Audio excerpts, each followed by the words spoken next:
Listo, ya estamos. Muy bien, pues amigos de Recomiéndame un buen libro, buenas noches. Hoy tenemos nuevamente el gusto de que nos acompañe Luis Muñoz Oliveira y en este caso que hemos estado leyendo en las últimas semanas su libro El Grito Sagrado. Pues yo quisiera, Luis, que nos dijeras primero, antes que otra cosa, pues ¿cómo decidiste escribir este libro? A mí me gustó, hay que leerlo despacio, tienes muchísimas referencias, nos das una paseada por toda la cultura, griegos, romanos, la química del cerebro, en fin, es un libro muy completo, pero ¿cómo decidiste escribir y sobre todo empezar por ahí? Pues primero que nada, gracias otra vez por la invitación. A mí me gusta mucho estar con los lectores, así que me siento muy agradecido con ustedes. Se escuchan bien, ¿verdad? Ando medio ronquito, pero se escucha. Sí, te escuchamos. Mira, la primero salió No Puedo Respirar y entonces con mi editor de Taurus decidimos hacer una trilogía. La trilogía pues se supone que va a incluir el ensayo sobre la igualdad, que fue el primero que escribí, luego este ensayo sobre la libertad. Y pues por obvias razones, el tercero será un ensayo sobre la fraternidad. En realidad va a ser sobre la hermandad, porque ya hablar de fraternidad pues tiene sus problemas. Eso, pues digo, será parte de la discusión en el libro. Pero hermandad y fraternidad, pues no creo que haya mucha diferencia. Ya veré más adelante, todavía no lo empiezo a escribir. Y entonces, pues me planteé que el siguiente después de igualdad sería libertad y lo escribí bastante rápido porque es un tema que conozco bien, ya tenía bastantes referencias a la mano y en realidad lo que más me retrasó es precisamente esa parte que decías al final, que habla de la química del cerebro, ¿no? O sea, digamos, de la libertad física. Sin embargo, varias veces me planteé si era necesario o no era necesario tener esa parte. Yo creo que el libro puede sostenerse sin ningún problema, sin esa parte más compleja, pero yo tercamente decidí que es muy difícil hablar de libertad si no resolvemos al menos mínimamente esa pregunta tan recurrente de ¿para qué me hablas de las libertades civiles si al final de cuentas no somos libres y todo está determinado? Y entonces, para no tener ese problema, esa pelea continua, pues decidí tomar el toro por los cuernos y entonces me puse a leer y a escribir esos dos capítulos que la verdad fueron la parte más difícil del libro y también pues entiendo que debe ser la parte más difícil de leer, este, por las obvias complicaciones y además también por una complicación extra. Yo no soy físico, ni neurobiólogo, ni nada por el estilo, ni neurólogo, y entonces ese sí es un fragmento donde yo me baso eh, casi en los dos capítulos en un autor, ¿no? Un autor que tiene un libro que a mí me gusta mucho, y entonces pues yo lo voy tomando y lo combino con autores que conozco, que también hablan del tema de el determinismo frente a la libertad. Entonces, pues eso fue lo más difícil y lo demás ya fue mi, pues la parte que me gusta escribir, la divertida, que nada más era lazar casos contemporáneos con reflexiones filosóficas, ¿no? Esa es una parte que a mí me gusta hacer, así son mis ensayos en general. Y entonces, pues así fue como llegué a este libro, ¿no? Primero por una decisión editorial y luego porque pues es un tema que me parece central en esta época, seguramente en todas las épocas, ¿no? Claro, ¿no? Muy bien, pues muchas gracias. Albert, adelante con tu pregunta. Claro que sí, y justamente, bueno, leyendo sobre tu libro, analizándolo, como aquí lo solemos hacer aquí en nuestro club de lectura, pues realmente, pues yo me pregunté exactamente como cuál era el objetivo de haber escrito este libro, ¿no? Y creo que una de las preguntas claves, yo creo que para sacar una respuesta quizá, o al menos yo lo entendí de esta manera, es justamente en qué consiste ser libres. Y bueno, no sé, tomando en cuenta esta pregunta, ¿qué respuesta te llevaste escribiendo este libro, ¿no?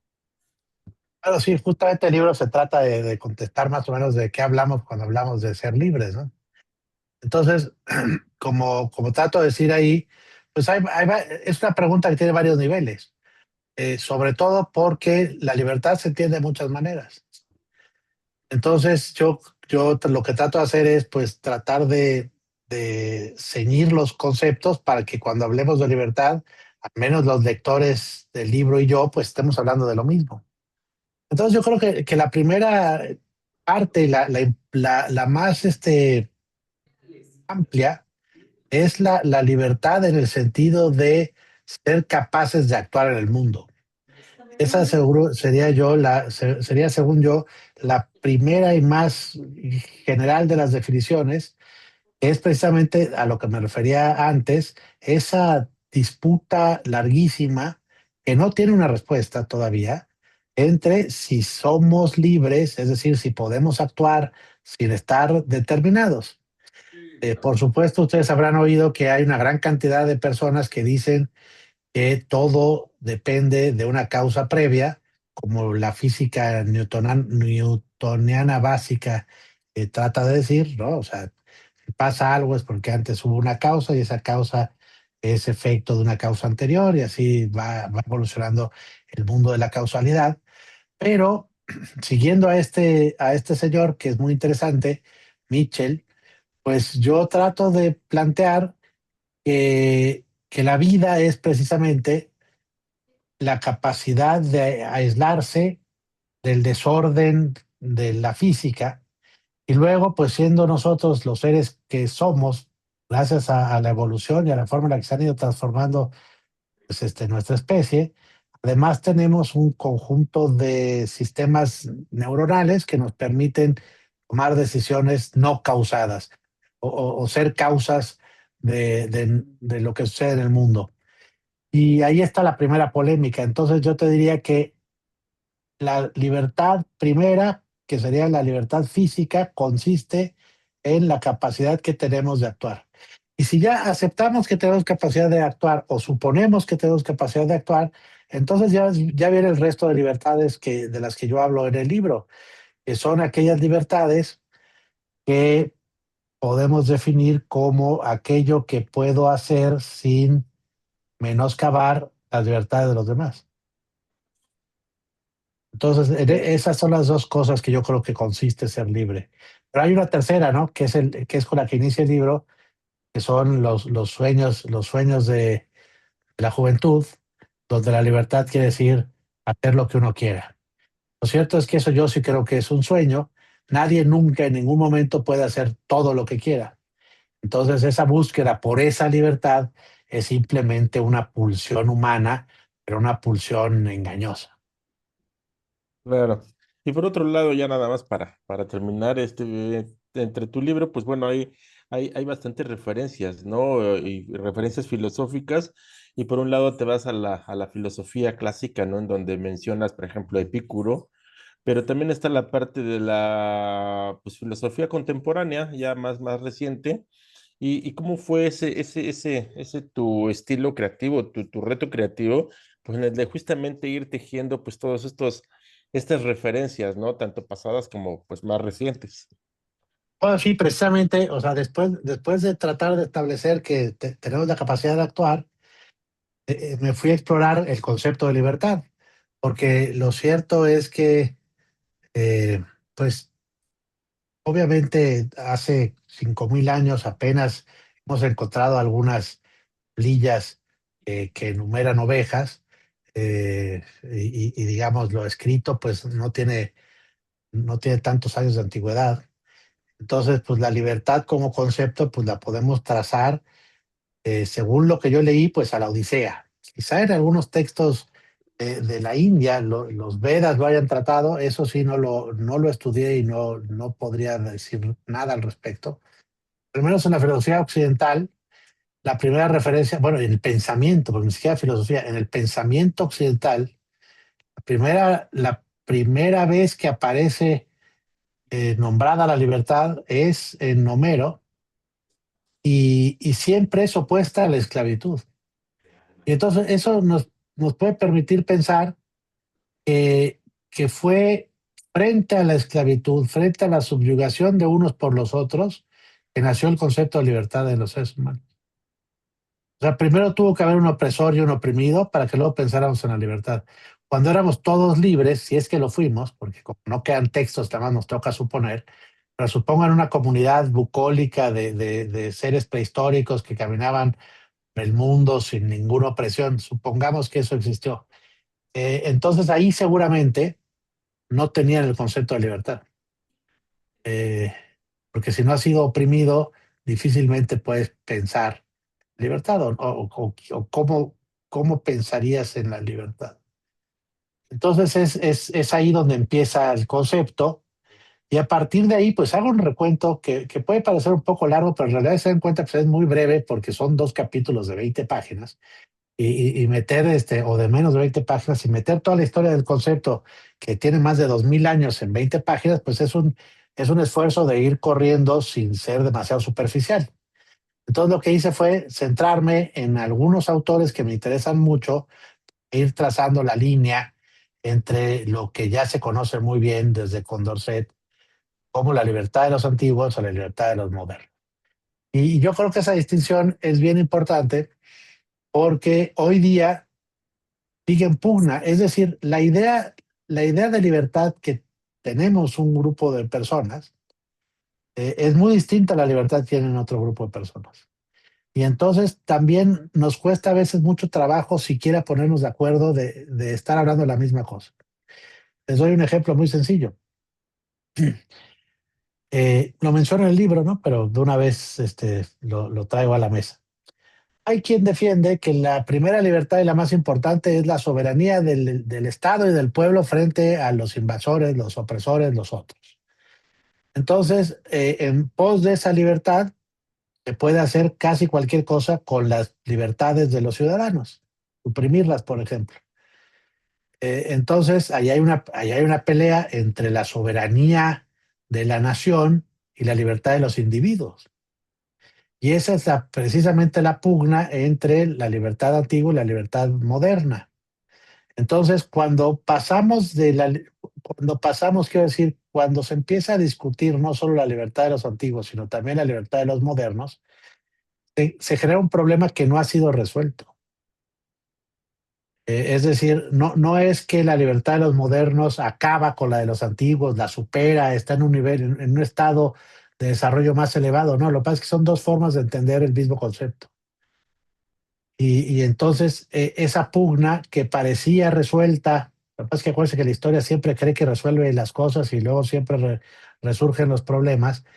Esa idea que pensábamos que la democracia liberal, que se trataba de respetar los derechos y las libertades de los individuos, que parecía la cima del desarrollo humano, pues no fue suficientemente estable o no se profundizó lo suficiente como para generar el aprecio de los ciudadanos y que se mantuviera a lo largo del tiempo. Y entonces lo que estamos viendo hoy día es el resurgimiento de la idea de la libertad de los antiguos, que no está totalmente a favor o defiende la libertad de los modernos. Y entonces esa es una de las partes del péndulo que estamos viviendo. Obviamente no es la única explicación de lo que está pasando, pero es una explicación ideológica de las posturas que hoy se enfrentan. Y ya me eché un rollo, no sé por qué. No, pero está Porque, súper bien. Pues muchas porque gracias, está, Luis. es- No, está muy bien. Nela, por favor, adelante. Hola Luis, buenas noches hola, hola. a todos, gusto en tenerte de nuevo con nosotros. Fíjate que hace ratito estábamos platicando, antes de que entraras, así muy general de todo lo que andábamos viendo de los ejemplos, las complejidades que están en el libro y veíamos, por ejemplo, que no sé si en la parte de la libertad de expresión, digo, al final tú decides qué ejemplos nos pones, pero de repente nos ponías uno y yo también agarraba y asociaba, decía, es que esto, hay otros ejemplos acá entonces tengo esa inquietud de comentarte, por ejemplo, en la libertad de expresión, eh, lo que nos viene, ¿no? Como a futuro. Es una parte que estamos viendo con la inteligencia artificial o por ejemplo el regreso en algunos países a regímenes que son de derecha o algunos que piensan que están en izquierda y en realidad no es izquierda. Entonces, esa parte en que tú nos vas mostrando, por ejemplo, uno que está muy, muy bueno es cuando nos pones el ejemplo de la voluntad del pueblo, ¿no? Cuando nos dices, es que si la voluntad del pueblo es querer esclavizar a alguien y ustedes lo van a, o sea, se acepta. Ese tipo de cuestiones en donde nosotros empezamos a reflexionar en lo que era la historia, o sea, que a veces el ser humano olvida cómo fue evolucionando y está regresando, o sea, como ese ciclo que no termina como de avanzar o no lo sé, ¿no? Entonces, si nos pudieras platicar algo acerca de hacia dónde va la libertad al futuro. No, bueno, yo creo que en el libro soy bastante pesimista, y ese no es un pesimismo que se me haya quitado desde que dejé el libro, ¿no?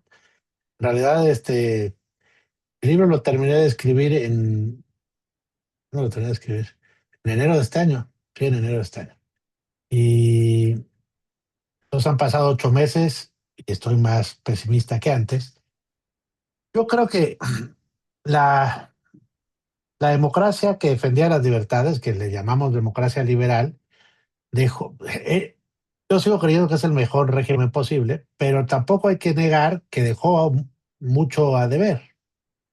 Es decir, no se tradujo en el bienestar y en la libertad las personas que presume. Y entonces, en lugar de perfeccionar la democracia, se está optando en el mundo por destruirla.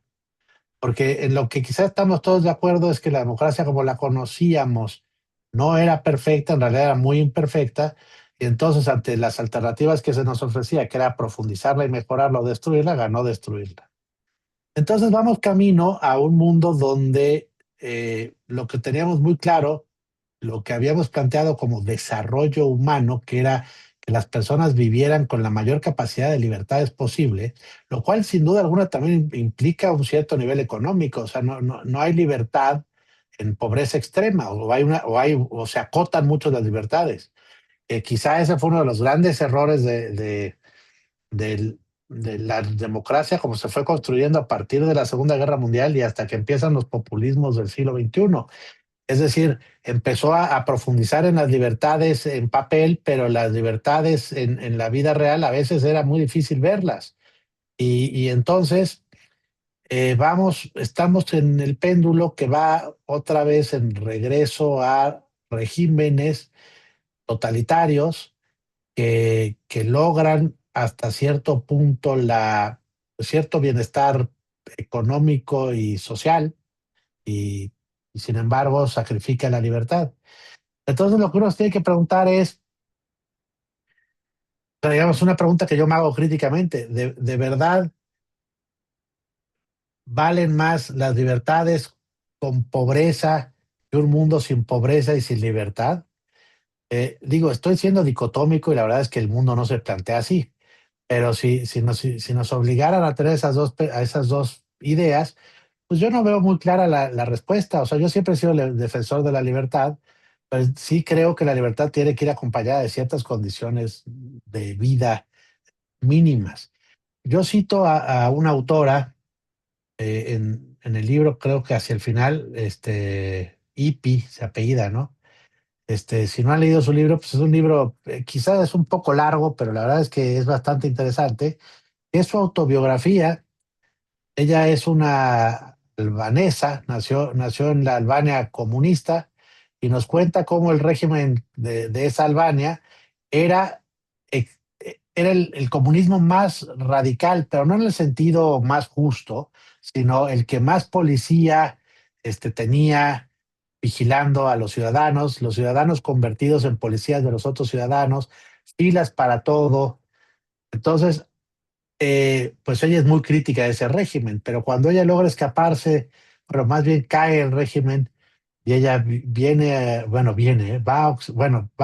a Europa Occidental, primero por Italia y luego termina en Inglaterra, pues ella dice, sí, claro, aquí tenemos muchas libertades que no teníamos en Albania, como por ejemplo, digo, lo dice un poco para llegar al extremo, pero es importante verlo, ¿no? O sea, aquí tenemos la libertad de escoger marcas de coches, y marcas de cereales y marcas de aceite, pero al mismo tiempo no tenemos los recursos para elegir esas cosas que se ofrecen. Y entonces a veces parece que son libertades de papel. Entonces, esos son dos mundos que están en pugna. El mundo que está dispuesto a sacrificar las libertades en pos de reducir la desigualdad, y aquel mundo que es capaz de defender la libertad pese a que implique profundas desigualdades. Mi respuesta a esa pugna es que lo que tendríamos que alcanzar es un camino intermedio, sacrificar las menos libertades necesarias para reducir la desigualdad. Yo creo que esa es la respuesta. Eh, entonces, pues, ¿cómo veo yo el presente? Yo veo un presente donde, y no solo en México, ¿no? Digo, México está inserto cada vez más claramente en un camino global hacia la destrucción férrea de las instituciones democráticas. De hecho, son pocos los países que defienden la democracia como la conocíamos. El propio adalid de la democracia, el que siempre se planteó como el país, acuérdense que los Estados Unidos siempre dicen que son, el presidente de Estados Unidos es el líder del mundo libre, ¿no? Así se definen. Pero ese el presidente del mundo libre es un autoritario de pacotilla. Y entonces ahí estamos viendo pues un giro muy dramático de acontecimientos donde el país que se supone que era el adalid de la democracia liberal está transitando a volverse un sistema autocrático de gobierno.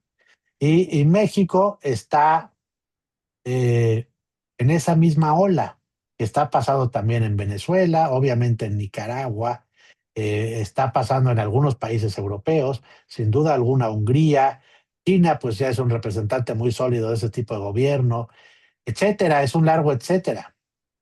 Las democracias se van quedando solas en esta lucha. Y entonces, pues, lo que algunos teóricos sostienen hoy es que ya no se trata de una lucha entre derechas e izquierdas, se trata más bien de una lucha entre autocracia y libertad. Porque fíjense qué curioso es, se pueden tener autocracias de izquierda y de derecha, que parezca que no, pues Claudia y Donald están del mismo bando cuando estamos hablando de autocracias, que tengan posturas muy distintas en lo económico, digan que tienen posturas distintas en lo económico.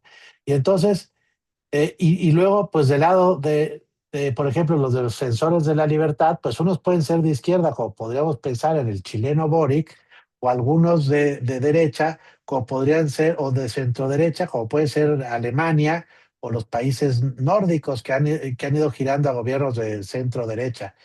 Eh, entonces, pues ese es el mundo en el que estamos. Y luego además transita el fantasma de ir en contra de la globalización, pero ir en contra de la globalización no solo es en contra de la globalización económica, que esa es pues una de las globalizaciones que se está tirando. La otra que me preocupa a mí mucho más era la globalización que pretendía defender que todos los humanos somos iguales. O sea, digamos, ese es un punto de partida de los derechos humanos, pero ahora lo que estamos viendo es que hay mucho tribalismo de vuelta, ¿no? En los nacionalismos estadounidenses, el estadounidense es gravísimo, el italiano se parece un poco, y además, si se dan cuenta, curiosamente, en México también están tratando de resucitar el nacionalismo, un nacionalismo muy raro, porque por un lado hacen la ceremonia de los 700 años de Tenochtitlán, pero al mismo tiempo no se le han oído que ahora hay anuncios en la radio de Tlaxcala, y Tlaxcala pues es la que derrumbó a los aztecas. Entonces tenemos además es que uno de los problemas de México es que no ha logrado resolver quiénes somos, no hemos logrado resolver quiénes somos.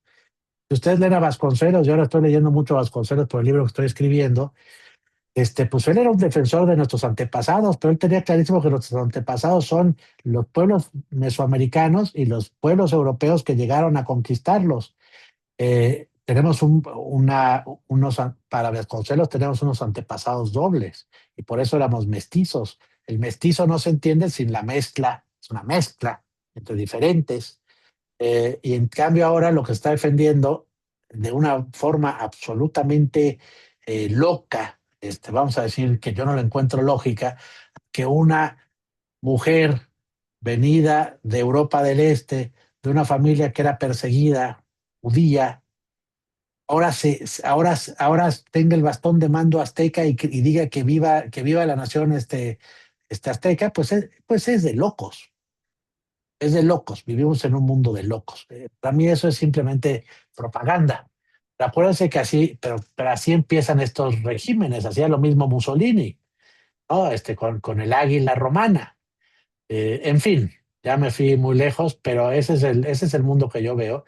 Y por eso me parece que es importante defender la libertad. Es decir, no solo la mía, si ustedes lo ven, pues no solo es una reflexión filosófica, también es una postura política. No. Muchas gracias. Y fíjate también que también hay un tema que me llama la atención en cuanto al control, ¿no? El control que se puede desarrollar por tratar de contener como el miedo que se está divulgando en guerras, terrorismos, regímenes autoritarios.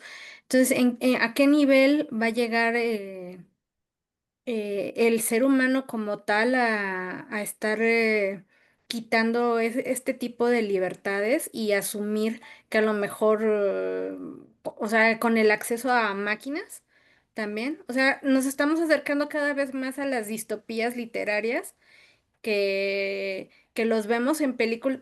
Tú lo pones ahí en Minority Report, cuando pones el ejemplo, digo, es que estamos cada vez más cerca a llegar a eso, entonces mm, esa parte medio pesimista que se plantea siempre, eh, pues lo estamos viviendo, ¿no? Entonces es un poquito desesperanzador, pero creo que si podemos tal vez encontrar los manejos a niveles de la libertad que todavía se puedan luchar por ellos, ¿cuál sería como el consejo, ¿no? Para tratar de evitar, porque igual, o sea, uno ve las noticias o los discursos políticos y muchas veces no es lo que nos están planteando, es como tratar de cuadrar a la gente y que olviden de que hay como una libertad de pensamiento y de criterio propio, ¿no? Mira, ese es un problema muy serio. La única forma en la que podríamos detener el uso invasivo de la tecnología sería con controles reales de hacia dónde camina esa tecnología. Y esos controles reales solo se pueden establecer con contrapesos al poder. ¿Y por qué lo digo? Y entonces con democracia. Y lo digo así por lo siguiente. Para cómo va encaminado el mundo, los grandes jerarcas de las grandes tecnológicas caminan de la mano con los grandes jerarcas del poder. Y entonces yo quiero saber quién les va a poner límites. Y los únicos que le podría poner límites son los congresos legislando para evitar que se usen esas tecnologías de ciertas maneras. Pero como los congresos han dejado de tener peso, ¿cuántos días lleva cerrado el Congreso de Estados Unidos? No sé, y eso, pues es una señal, digo, son los congresistas peleándose por los abusos en el ejercicio del poder de Trump, pero al final termina siendo, pues una paradoja, ¿no? Porque está cerrado el Congreso. Y en México, pues ya sabes que el Congreso rara vez ha funcionado, porque aquí también hay que ser críticos en el sentido amplio. Es evidente que el Congreso de hoy es una planadora morenista, pero el Congreso priista, al menos hasta el 94, era una aplanadora priista. Y lo que sucedió desde el 94 hasta el 2018, pues fue más o menos una mezcla de aplanadoras, porque después de todo, pues se juntaban mayorías, como el famoso Pacto por México, para votar cosas. Entonces, más bien lo que pasa es que en México el Congreso siempre ha sido un brazo del Poder Ejecutivo. Ha habido, extrañas ocasiones en las cuales legisladores muy dignos han logrado hacer política desde el Congreso. Y entonces México no es un buen ejemplo para eso. El régimen presidencialista que tenemos desde la Revolución siempre fue muy poderoso y el Congreso nunca fue un límite. Pero hay estados que han tenido congresos fuertes y que han logrado regular esto.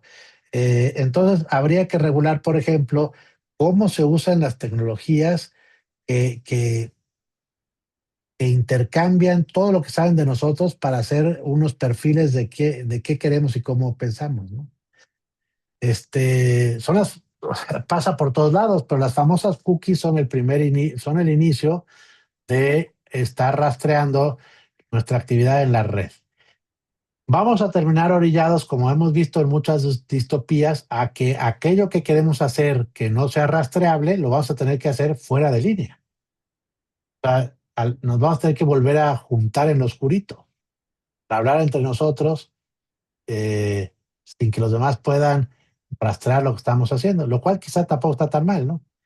Pero entonces yo creo que las redes sociales no, la interconexión de las máquinas, porque además piensen ahora, todo está conectado a Internet, ¿no?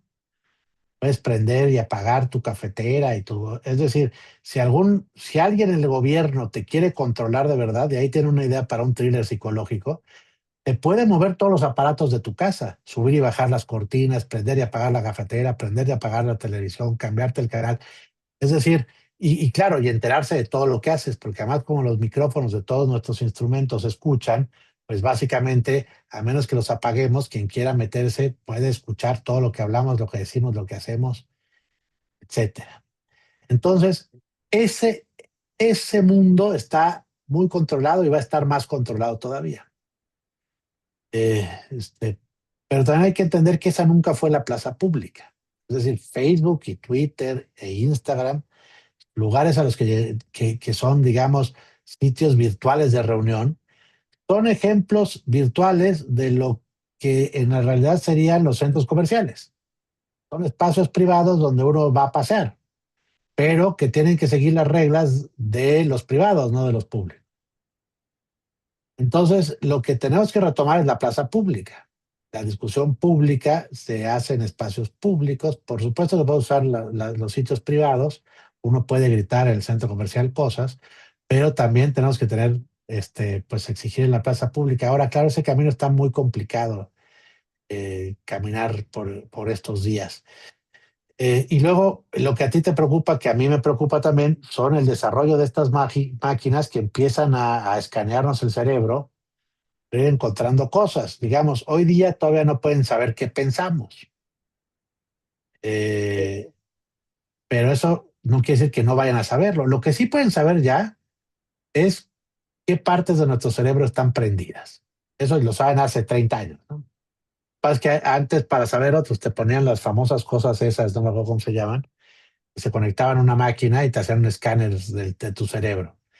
Ahora ya existen estos, son como unos arcos de metal que con el solo hecho de pasar, te hacen un scan de tu cerebro y saben si estás contento, si estás enojado, si estás triste. Y entonces eso se puede usar para muchas cosas. Entonces, bueno, sí, es un mundo complicado. Ahora, yo frente a eso, mi respuesta es más que ser pesimista, hay que tratar de encontrarle soluciones al uso de la tecnología. Un buen ejemplo es la energía atómica. O sea, así como se puede usar para hacer bombas atómicas, se puede usar para iluminar el planeta casi sin contaminarlo. Digo, obviamente hay basura atómica, pero esa no contamina tanto como contamina el quemar combustible fósil, ¿no? Entonces, la tecnología es neutra. Lo- lo- el buen uso o el mal uso depende de nosotros. Y entonces, imagínate que esas máquinas para hacer escáneres y controlarlos sirvieran más bien para ver si tenemos tumores en el cerebro. No sé, estoy inventando. Entonces, cada vez que entras a un mall, te dicen, ah, señor, cuidado, usted tiene un tumor. Váyase al doctor. Es decir, podrían usar la tecnología para hacer el bien y no el mal, pero claro, eso depende de quién detente el poder. Y la historia de la humanidad nos ha mostrado que en realidad pocas veces son las personas bien intencionadas las que detentan el poder. Entonces tampoco nos podemos llevar a engaño. Los poderosos son poderosos porque quieren usar el poder para beneficiarse, para incrementar su riqueza, su capacidad de influir, y no tanto para que las personas vivamos mejor en un mundo donde podamos ser felices o realizarnos de mejor manera.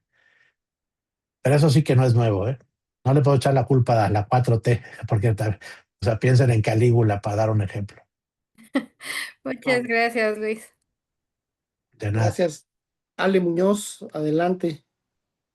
Gracias, Vic. Luis, yo pensé que no iba a lograr leer el libro porque la primera parte estuvo muy un ensayo, pero a partir de terminando eso fue así súper entretenido. La verdad, todos los temas que tocas no me los imaginaba. Gracias por hacerme reflexionar si soy libre. Pensaba que este grupo de lectura me hace sentir libre. Si tratan las redes sociales de saber quién soy, qué leo, con este grupo de lectura rompo las reglas, ¿no? Porque leemos un montón de cosas, entonces es donde me siento libre. Me sentí muy, como, pues sentí que era yo cuando mencionas que la educación pública, pues no se preocupa por formar personas que sepan argumentar.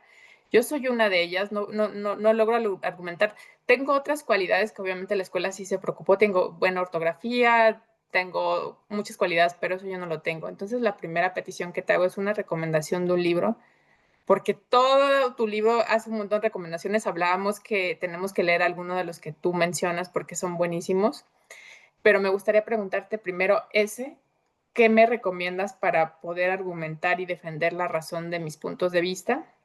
Y el segundo, gracias por la descripción del cuadro de La libertad guiando al pueblo. Yo lo había visto, pero no sabía todo lo que cuentas en tu libro. Y mencionas sobre el pileo gorro del fieltro y que está en el escudo de los Estados Unidos, pero yo no lo encontré. No sé si ahorita nos puedes decir dónde está. Es que en realidad, si dice nada más en el escudo de los Estados Unidos, pues me equivoqué yo, es en el escudo del Senado de los Estados Unidos. Ah, Entonces, pues revisen a ver si dice nada más en Estados Unidos o dice el Senado de los Estados Unidos. sí, Sí, Eh, decía el Senado. sí. No lo logré encontrar, pero a lo mejor busqué mal. Ahorita lo busco porque eso también estuvo muy interesante, la descripción de ese cuadro. Y pues ya, Fíjate, sería todo. ahora que mencionas eso, pues fíjese qué interesante cómo fueron los franceses los que enarbolaron ese gorro, equivocándose porque no es el mismo que usaban los romanos, pero luego quien tomó la bandera, por así decirlo, o quien se puso el gorro fue América. América, como la entendemos los que hablamos español, no como los que hablan inglés, ¿no? Es decir, las independencias americanas son el claro ejemplo de esa libertad guiando al pueblo. Y ese es el sumum, el punto más alto de la libertad de los antiguos. Es la soberanía del pueblo quitándose de encima el poder de los otros, ¿no? Entonces, pues sí es bien interesante ir viendo cómo, cómo todos los escudos, bueno, no todos, pero los escudos de muchos de los países de América tienen el gorrito rojo en algún lugar o en el otro. En México hay algunos estados que lo tienen, no me acuerdo cuáles, hay que revisar los escudos de los estados de la República y van a ver que alguno por ahí, ey, ya me parecía demasiado largo enlistar a todos los que usan el gorrito, ¿no? Y mira, tienes razón, yo sabía, y por eso ya se los dije desde aquí, yo sabía que esos dos capítulos del cerebro eran muy complicados, pero no podía acomodarlos en otro lugar en el libro, porque es el punto de arranque. Entonces lo que hice fue empezar con un capítulo muy ligero donde hago una descripción adolescente no sé, para mí es una descripción bastante este, sencilla para atrapar al lector y meterlo, y sí, y luego darle un sopetón con dos capítulos muy densos, yo sé que son muy densos, pero qué bueno que lograste pasar ahí y seguir. Por eso les digo que yo dudaba si dejar esos capítulos o no, porque el libro funciona perfectamente sin esos dos capítulos. Pero a veces los escritores somos tercos y para mí era importante tener esos dos capítulos ahí, sobre todo redondear la idea que yo quería transmitir. Es que me resultaba muy difícil poner esas ideas de manera más sencilla. Es más, creo que es la manera más sencilla en la que lo pude decir, porque además pues estoy hablando de física subatómica, ¿no? O sea, eh, no, tampoco es que sea cualquier cosa y trato de poner ejemplos que luego se los mandé a un físico para que me dijera si estaba loco, ¿no? Cuando hablo de los topos esos que salen en las ferias, fueron de esos, de ese jueguito que salen topos y uno le tiene, o salen bichos, entonces son topos y uno le tiene que pegar con un martillo. Así me imagino yo, pues esa membrana maleable que se imaginan los físicos, que es donde puede representarse pues un electrón. Todo eso pues sí es una locura, tratar de explicarlo en 2 capítulos, pero pues meté el tiro y yo sé que va a haber varios lectores que no van a pasar de esas páginas, pero a veces también hay que ser un poco exigente con los lectores y no dar todo como si fuera papilla de Gerber. Yo entiendo que quizá para las ventas ayuda a hacerlo todo papilla, pero pues la relación autor-lector tiene que ser siempre una estira y afloja, ¿no? A veces les damos lo que ustedes quieren y a veces leen lo que nosotros queremos. y, y así es. Y, y sobre debatir, sí, ese es un vacío gravísimo en la educación de este país. Yo digo ahí la pública porque la pública está obligada, la privada no está obligada y la privada tampoco es que lo logre mucho. Pero el problema de la privada es que como es privada, no está obligada a volver demócratas a los ciudadanos. En realidad, pues si la mayoría de las escuelas privadas dependen de órdenes religiosas, pues ya sabemos a dónde va ese tipo de educación. Dije la mayoría, ¿eh? Yo estudié en escuelas privadas no religiosas, pero son la excepción, ¿no? Eh, y entonces, libros para aprender a batir, pues hay 1,5 millones de libros sobre cómo defender las ideas, ¿no? Lo primero que hay que hacer es aprenderse las falacias. O sea, saber cuáles son argumentos mal construidos. Generalmente se usa mucho la falacia ad hominem, que es te ataco a ti, no a tu argumento, o la falacia de autoridad, que es que lo dijo Platón, está bien, en México se usa mucho, así lo dijo el peje, entonces ya no se discute. Esa es una falacia de autoridad. Es decir, poner a la autoridad como fundamento del argumento. El fundamento del argumento en todos los casos tienen que ser las razones que damos a favor de los argumentos. Pero mira, voy a pensar en algún libro y se los mando para que le den una leída, algún buen libro. De falacias hay muchos. Hay uno de unos ratoncitos que está libre en internet y que además puedes escoger el idioma. O sea, es como una pequeña plataformita donde tú escoges el idioma. Si quieres, les das un donativo, pero lo puedes consultar sin donativo. Y ahí te explican muy brevemente cuáles son las falacias más comunes. Y ese es el primer camino para empezar a argumentar. Y bueno, y luego también es muy importante, hay reglas básicas de una discusión para argumentar. Yo cuando les enseño a mis alumnos, porque esto es una cosa que enseño, ¿no? Hay distintos tipos de debates, o sea, y eso es bueno entenderlo desde el principio. Están, por ejemplo, los debates políticos, los que vemos en la televisión, el debate de campaña, ¿no? Cuando está el peje y Anaya, y el peje le dice canalla, canellín, canallana, no sé qué le dice, y no te acerques porque te vas a robar mi cartera, y el otro no sabe qué hacer. Bueno, ese no es un debate de ideas, ese es un show político para ganar votos. Entonces no podemos confundir que tengan el mismo nombre, pues ese no es un debate que se rija por las reglas de la argumentación. En cambio, los debates para construir conocimiento, que son los que nos interesan, porque la democracia, después de todo, es la construcción del conocimiento sobre cómo vamos a llevar el Estado al futuro que queremos, ¿no? De alguna manera. Esos debates tienen reglas, y una de esas reglas es, por ejemplo, siempre decir las cosas que uno sinceramente cree. Es una regla básica. Y otro punto muy importante es entrar a la discusión dispuesto a entender los argumentos del otro y si son mejores que los tuyos, tomarlos como propios. Es decir, si el otro tiene mejores argumentos que yo y salgo yo de la discusión con mis propios argumentos, pues lo que soy es un necio. Eh, Entonces a los debates no se va a ganar, se va a aprender. Y ya decía Montaigne, ese gran ensayista francés, que cuando él iba a un debate y salía ganador, se sentía decepcionado porque lo que le gustaba de los debates es salir con nuevas ideas. Entonces, uno siempre, creo que ayuda mucho a debatir, entender la actitud del que debate, que es yo voy, que generemos conocimiento. Entonces, digamos, el conocimiento académico se rige más así, aunque claro, la academia está llena de egos que impiden los debates como lo estoy planteando. Pero cuando las personas hacen a un lado su ego y debaten ideas, el resultado suele ser siempre muy, muy positivo, ¿no? Luego les comparto algún librito que se me ocurra sobre cómo argumentar mejor. Sí, Luis, muchas gracias porque siempre que debato termino siendo perdedora y digo, sí, tienes toda la razón, tú ganas. Pero Entonces, eso lo haces gracias. para no seguir, eso lo haces para no seguir discutiendo. Entonces, más bien, no hay que ser terco, pero tampoco hay que debatir con necios, ¿eh? O sea, si el otro tampoco está dispuesto a escuchar lo que le vas a decir, pues ¿para qué discutes con él? O sea, el punto de partida fundamental de un debate es que las dos o más personas que están involucradas estén dispuestas a escuchar y a entender y a aceptar las razones del otro.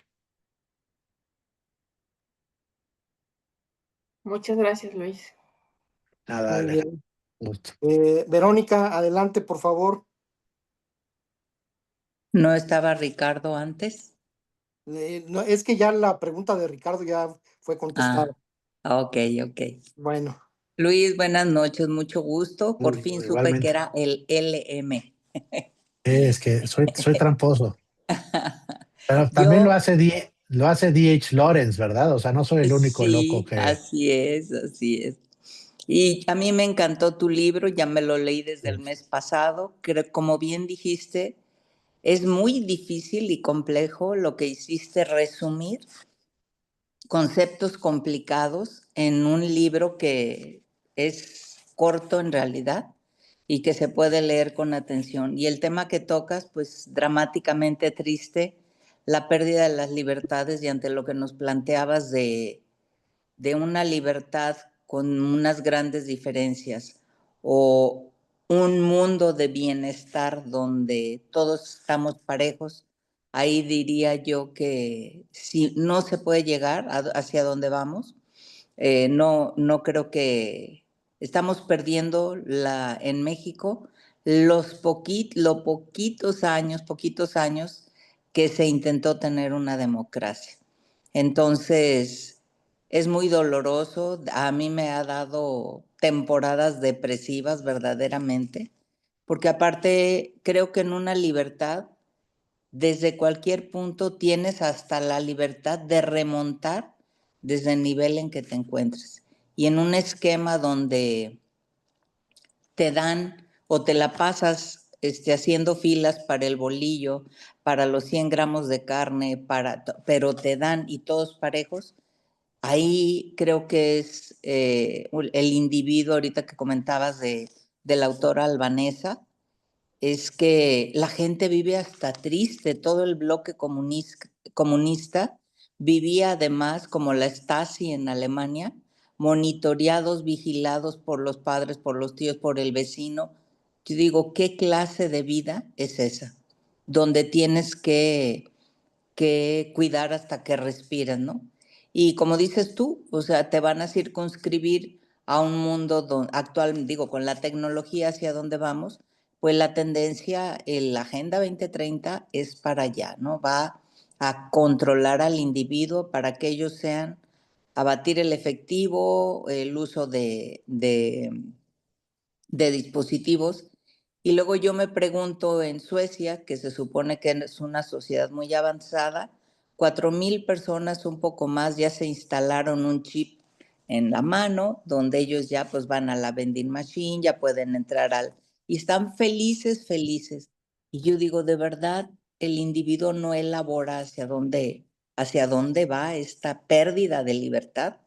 Es un chip que además no es, ya me enfadé, déjame lo quito. No puedes quitártelo. Hay que ir con gente especializada para que te lo quite. Entonces, a mí me aportó mucho tu libro respecto al análisis sobre todo de frases contundentes y el grito sagrado básicamente que nos haces. Aquí tomé nota del...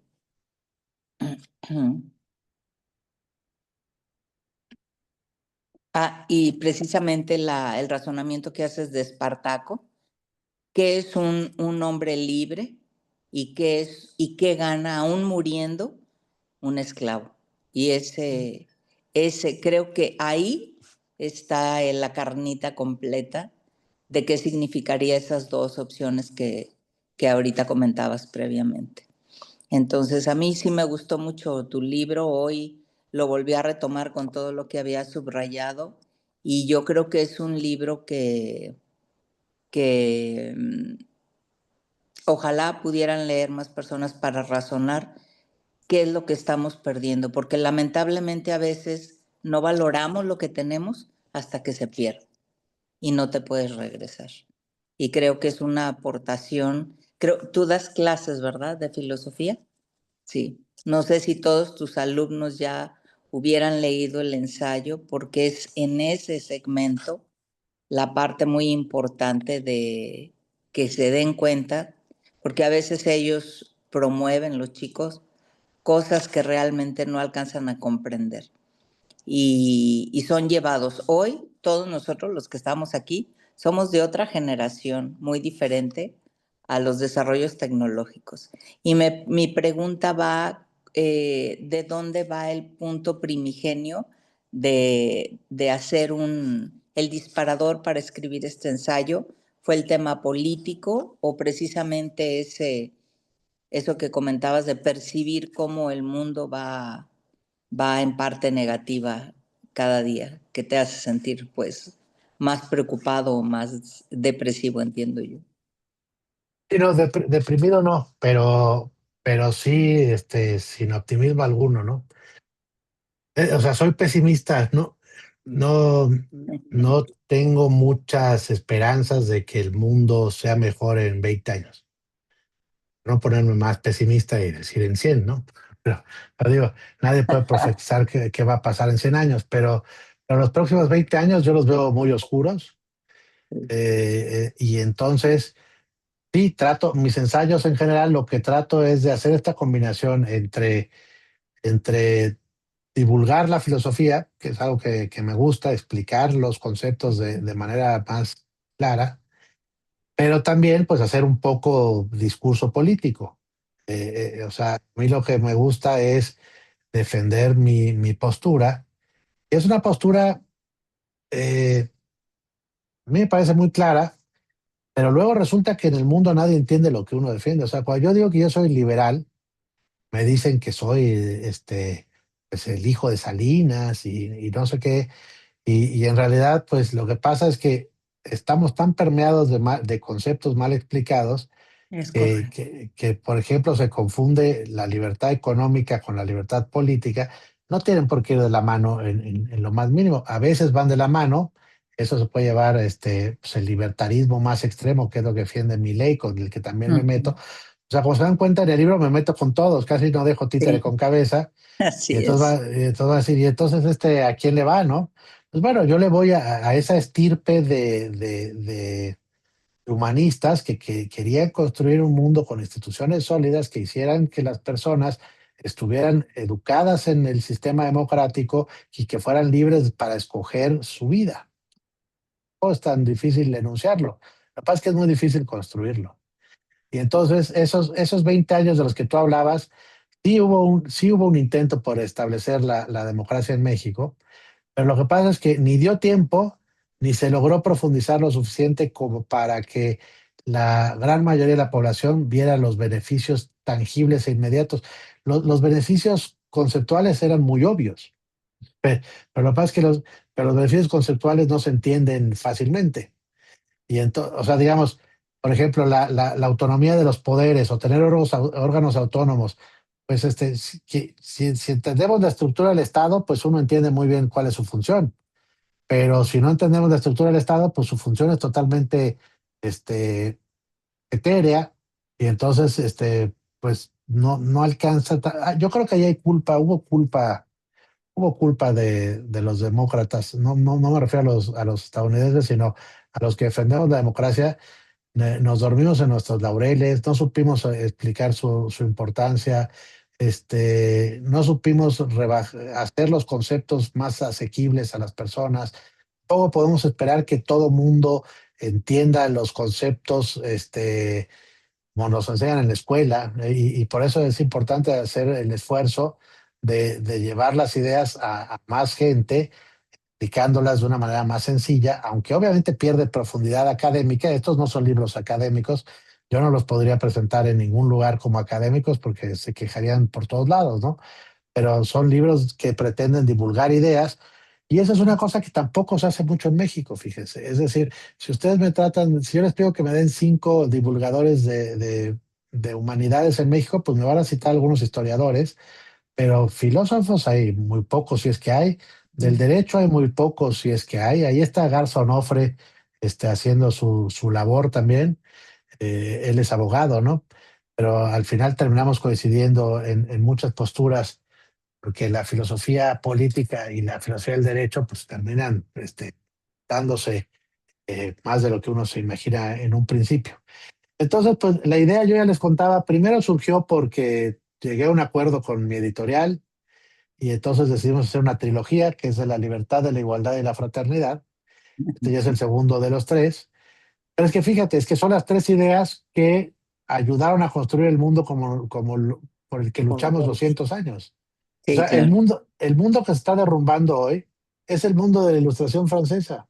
Ujú. Y es el mundo de Morelos y de Hidalgo también, que no me vengan con cuentos. O sea, porque por lo que lucharon esos independentistas que fundaron la nación, por decirle así, ese es el mundo que están derrumbando hoy. Exacto. Entonces, pues ese es el problema. Hoy estaba entendiendo una cosa que no había entendido antes. Los revolucionarios del siglo XX mexicano y los que siguieron esa revolución, al menos tenían la deuda con la revolución. O sea, había un proyecto por construir un país emanado de una revolución violenta. Y entonces ahí vino Obregón, luego vino Calles, ¿no? Vino el Maximato y etcétera, una historia que ya no sabemos. Pero los priistas le debían, aunque se fueron pervirtiendo, pero le debían sus ideas a esa transformación social. Pero ahora yo entendí que la cuarta transformación, a quien le debe es a la cuarta transformación. Es decir, no, por más que citen a Juárez, en realidad el gran Sí, nada ideólogo. tiene. El gran ideólogo es otro. Bueno, uno pone la cara y los otros, yo no sé ni quiénes son los ideólogos de la cuarta transformación. Es más, no Es sé ni qué un, es. es un think tank que nada tiene que ver porque esto no les da la cabeza para hacer este proyecto que han hecho.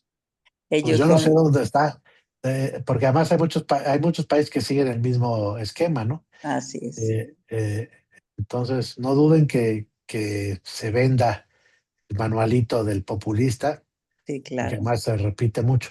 Entonces ahí surgió, y entonces pues son varias inquietudes. Por un lado es una decisión editorial, por un lado es una decisión de seguir haciendo estos libros que me gusta de divulgar, y por otro Ujú. lado pues es una decisión política. Ese es mi granito de arena para defender la democracia mexicana, y ya sé que es un granito muy pequeño en una gran playa, pero al menos hay un granito ahí. No, Entonces pues así. muchas gracias. Y también escuchándote, ya que terminé de leer el libro, entendí muy bien esta libertad con un esbozo, que creo que es la poca que va, ese cuadro de la libertad se va quedando en ese Está, despintado poco a poco, está desdibujando, así es tal cual. desdibujando, sí. Muchas gracias. No, muchas gracias a ti. Ok, gracias. Edgar, adelante por favor con tu comentario. Hola Luis, buenas noches. ¿Qué tal, Eda? qué difícil el tema que escogieron para hablar de la libertad y sobre todo todos los que vivimos en sociedad, pues es difícil ser realmente libres, ¿verdad? Cuando vivimos en una sociedad, porque no podemos ser completamente libres, siempre vamos a tener que coartar nuestra libertad para en bien del otro, si no estaríamos fastidiándonos todos contra todos. Sí, me pareció muy interesante que iniciaste el libro con esto de la física cuántica. En un chat de arte el otro día alguien puso un video del experimento de la doble franja que tiene que ver con esto de física cuántica. No tiene nada que ver con el tema de arte, pero pareció muy interesante. Me gustaría saber por qué empezaste con física cuántica el libro y no sé si lo hablas al final porque estoy al 71%, 72% por ahí ya avancé, pero no logré terminarlo. Y no sé si en algún momento, al final del libro lo especificas por qué empezaste por ahí. Y pues nada, también comentarte que es difícil también vivir con personas que no son realmente libres, porque simplemente cuando estás en un grupo, ¿verdad? Y les dices, ¿qué quieren comer? Y todos, se quedan viendo unos a otros, ¿verdad? No opinan todos, o sea, si no votan luego no se anden quejando. ¿Verdad? Me acaba de suceder recién el domingo así de, ¿qué quieren ir a comer? Y así todos viéndose unos a otros, o sea, y les digo, hay un restaurante aquí cerca. No, ese no. Bueno, coño, perdón, se me salió una carne, pero opinen, ¿verdad? Bueno, primero la pregunta, Luis, ¿por qué empezaste así con física cuántica? Cuéntanos. A ver, lo que pasa es que una de las típicas objeciones a la libertad civil, a defender la libertad de expresión y a defender las libertades de las que hablo en la segunda parte del libro, es cuando llega alguien y te dice, pero ¿para qué hablamos de eso si no somos libres? Si todo está determinado.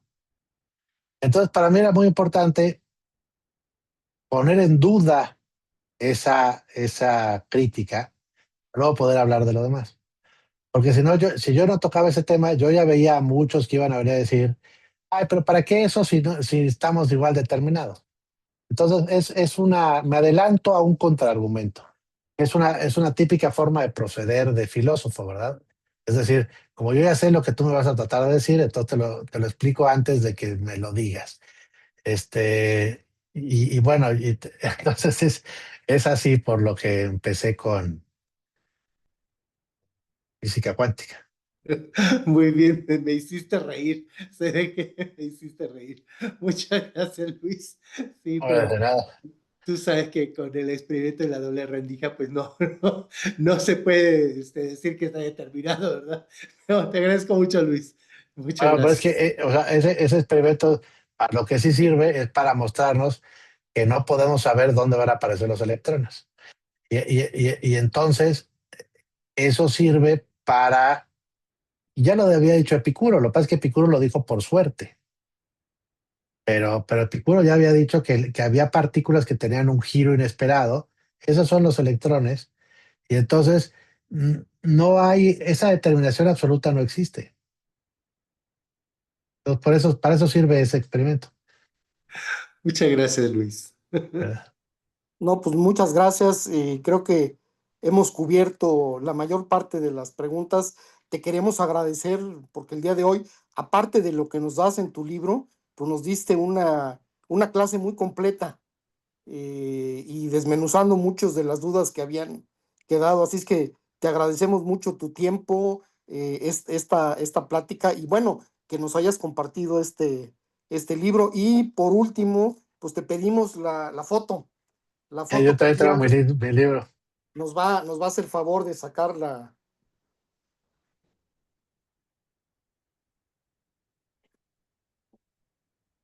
Perdón, es que me tomaron por sorpresa, pero aquí está. Ahí. Bueno, mientras por cierto, antes de que aquí encuentre mi portada, tenía una pregunta todavía más, Luis, Sí, con gusto. sobre tu cámara. Hay una parte que mencionas de tu cámara que te gustaba tomar fotografía con rollo de 35 y que después, al momento de que cambiaste bueno, que viste que empezó a cambiar de lo análogo a lo digital, dijiste, no, la fotografía ya no. ¿Y qué pasó ahí? Tu cámara, ¿qué cámara era la que utilizabas y qué fue de ellas? Era una Yashica que me heredó mi padre, una cosa muy bonita con un Carl Zeiss, un lente bonito, y esa es la que usaba. ¿Y dónde quedó? Pues debe estar en casa de mi madre todavía, porque abandoné la fotografía. De hecho, hay un periodo en mi vida donde no tengo una sola foto de mí. O sea, Ah, dejé de tomar fotos porque me peleé. Uno también cuando es adolescente toma decisiones muy drásticas, ¿no? pero bueno, a ver, ahí va la foto ahora sí. Va, una, dos, sí. Todos sonriendo, sí. Listo, quedó. Sí, pues pues bueno, pues habrá que retomar la foto ahorita que nuevamente está de moda el Pues tomar sí, fotos en análogo, con rollos y híjole. todo, pues bueno, habrá que Bueno, checar. fíjate que me invitaron a un cuarto oscuro, que hay que poner una lana y ahí va a estar y vamos a poder ir. Entonces quizás sí voy a retomar la fotografía como la conocíamos hace veintitantos años. Y pues nos Analógico. vemos por el analógica, nos vemos por el próximo libro que los va a sorprender porque no va a ser el tercero de la trilogía, ese está guardado en el cajón. Es el de Vasconcelos, ¿o de quién está escribiendo? Bueno, Vasconcelos es uno de tantos, ¿no? Pero bueno, pues Ya entonces verá. estaremos pendientes para la próxima lectura. Sí, sí, sí, pero se va a tardar, ¿eh? Porque ahora sí me volví loco. Pasé de los libros cortos, este va a estar un poquito más largo. Pues bueno, pues ya estaremos escribiéndote nuevamente para saludarnos por acá. Y muchas gracias Y a claro que todos. sí, yo con mucho gusto vengo, les agradezco muchísimo. Y a Alejandra le debo un... Escríbeme en Instagram o en Twitter y ahí te mando alguna recomendación. O si no, se las mando a Albert, como quieran. Claro que sí. Sí, ¿Vale? gracias. Muy Muy bien. Órale. bien, Bueno, muchas Muchas Que tengan gracias. muy gracias. buena Buenas noches tarde. a pues todos. nada, nos vemos. Noche Hasta ya. Hasta luego y luego. gracias. Adiós. Gracias.